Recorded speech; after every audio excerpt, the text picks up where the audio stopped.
If you're just training in like very rudimentary positionings, like, well, life is going to put you out of position, right? And so I'm going to ask you your kind of definition behind alignment, if you will. I'm sure you've heard that before, but but like as far as posture goes, how do you see that in sort of the Aaron Alexander filter? Well, posture is super dynamic.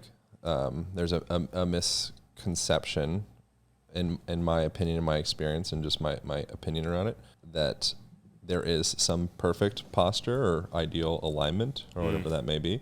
But I would say that alignment essentially is placing yourself into a position of opportunity from a neuromuscular perspective and from a musculoskeletal perspective. So creating spaciousness or allowance for broad range of motion through various different directions. There would be an element of integration or activation, the ability to create leverage and engagement with maximal efficiency from a broad range of positions. Yeah. And so that was kind of like a overly wordy, complex description. But essentially I would say it's like ideal posture or alignment just potentiates opportunity for the broadest range of movement compared to someone that's out of position. Say a person that's kind of like bound up, stuck in like forward head posture, or maybe they have like dislocations of the glenohumeral joint. Are common. Typically, they're going to go forward. Or shoulder anterior. Dislocations for those that don't speak. Yeah, I don't know why I said glenohumeral, but cool. So shoulder dislocations. But typically, they're going to go forward. Yeah. So the head of the humerus is going to pop out the front. Yeah. Very rare for it to go back. It can. It usually be some like traumatic accident that like really jams it back. But that would be an example of that head of the humerus is kind of sitting kind of on the edge of that glenohumeral fossa, the joint. And so then it's increasing its likelihood of, one, like massive trauma, the joint actually slipping out of place. And two, there's going to be a limitation of that joint being able to go through its full functional range of motion because it's out of alignment. And so when that joint is out of alignment, it sends the cue into the nervous system to create limitation and protection and reserve. So it'll shut you down from a neuromuscular perspective, and also just from like a mechanical, like a biomechanical perspective, the joint literally doesn't have access to full range of motion. So that would be out of alignment, limiting opportunity for movement. In alignment, joint centration or balance, neutrality, any of those words, you can go up, down, left, right, in, out, circumduction, like whatever range you feel like. It creates opportunity, creates safety within the nervous system and safety and potential within the joint. That's what I would say. It's like mind-body trust, right? Because when you're in sort of that limited potential range of motion, or you have this sort of issue going on, it's almost like your body doesn't trust you in some of those positions, so it takes over. It's like you don't even have the trust of your body to, or like some, what's his name that runs FRC, it's like his whole thing is control yourself, right? Yeah, it's like, do you actually have access to these range of motions?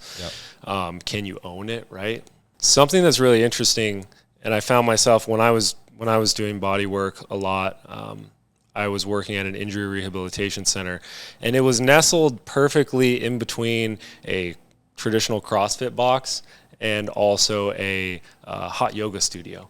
I was seeing people that were coming in from both of those sides, like the yogis, hot yoga, and they were like just so hypermobile, right? And they were fucking tearing things. And then I'd get people that were coming from the CrossFit gym that were like hyper stable in a way, and they were tearing things. And so it was an interesting kind of paradigm shift for me to see the sort of extremities and like, okay, these are both causing issues. There's like, maybe you in the hot yoga studio need to go to the CrossFit gym a little bit. You guys need to like flip-flop, right? Yeah. And so there's this interesting balance between being able to activate and also relax in a way, or like what are your thoughts on like passive range of motion or like passive movement? Do you think that's actually beneficial for our system? Yeah, they're all just different tools. So Andreas Bean is the FRC guy. I did a podcast with him a few years ago or so. I'm generally a fan of FRC because it is like somewhat of a meld of strength and engagement, along with like mobility and range. Yeah. So that, I think, really is like not his proposed acronym.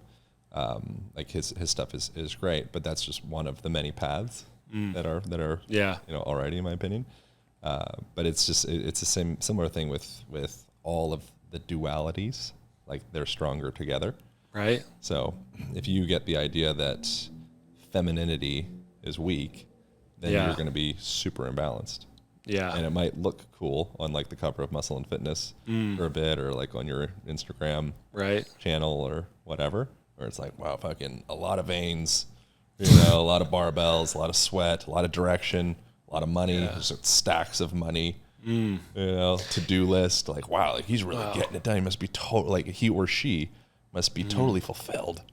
It's interesting to see the sort of mindset that accompanied it as well. Like the CrossFit people would come in and they're like, and I could get in like sort of an energetic sense of their sort of mindset. Like, they don't stop until first blood, and you walk in and it's like fucking organized on the whiteboard. Like, these are the amount of things that you do. This is what you do it in.